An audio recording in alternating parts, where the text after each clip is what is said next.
Бул жөнөкөй турак жайдагы генератор эмес. Эмдөө борборунда электр энергиясы өчкөн учурда дары-дармектерди тийиштүү температура менен камсыздап турат. Бул жерде вакциндерди сактоочу кампа болуп эсептелет.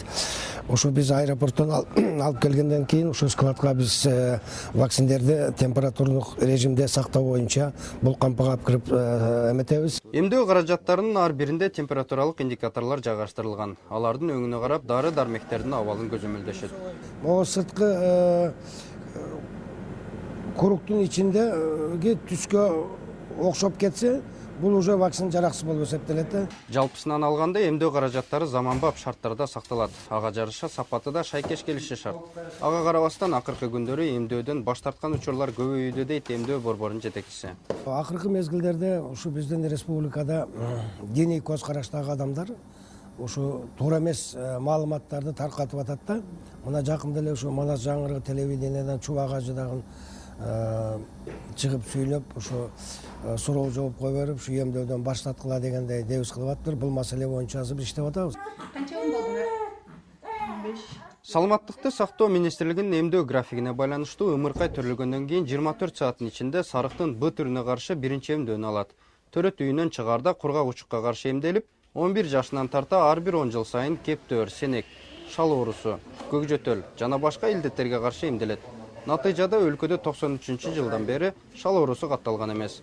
Бирок 2011 жылы Кара Суу аймагынын тургундары эмдөөдөн баш тартышып, кызамык оорусу жайылган.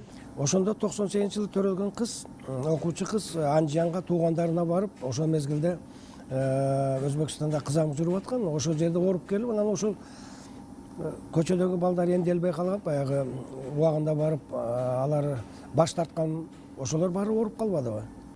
Анын жыйынтыгында 90 миңге жакын баланы эмдөөгө туура келген. Мындай кырдаалдын чыкпашы үчүн педиатрлар ар бир энеге түшүндүрүү иштерин жүргүзүүгө аракет кылышат. Мисалга эмдөөгө чейин кандай чараларды көрүү зарыл?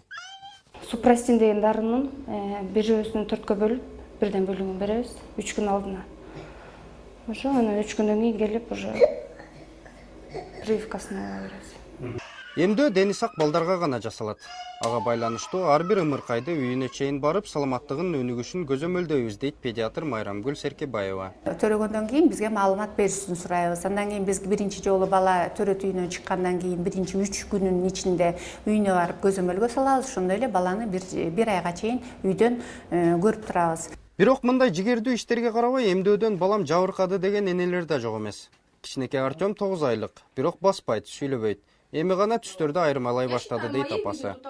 Натальянын айтымында уулунун экинчи эмдөөгө алып барганда дене табы 38 градуска чейин көтөрүлгөн. Анын кесепетинен наристе толук майыптыкка кабылды.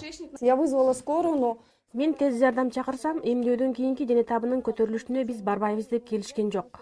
Педиатрга карылсам, дене табынын көтөрүлүшү коркунучтуу эмес деди. 3-чү күнү дене табы 38ге чыкканда ичеги оорусуна чалдыгыптыр деп инфекциялык бейтапканага чакырышты. Андан кийин 3-чү клиникага жаттык. Учурда үйдө кымбат баалуу дары-дармектер менен дарыланып жатабыз. Аны менен эмдөөдөн баш тартууга тыюу салуучу мыйзам жок. Бир гана профилактикалык иш-чараларды каалабаган жарандар кат түрдө республикалык эмдөө борборуна кайрылуулары шарт.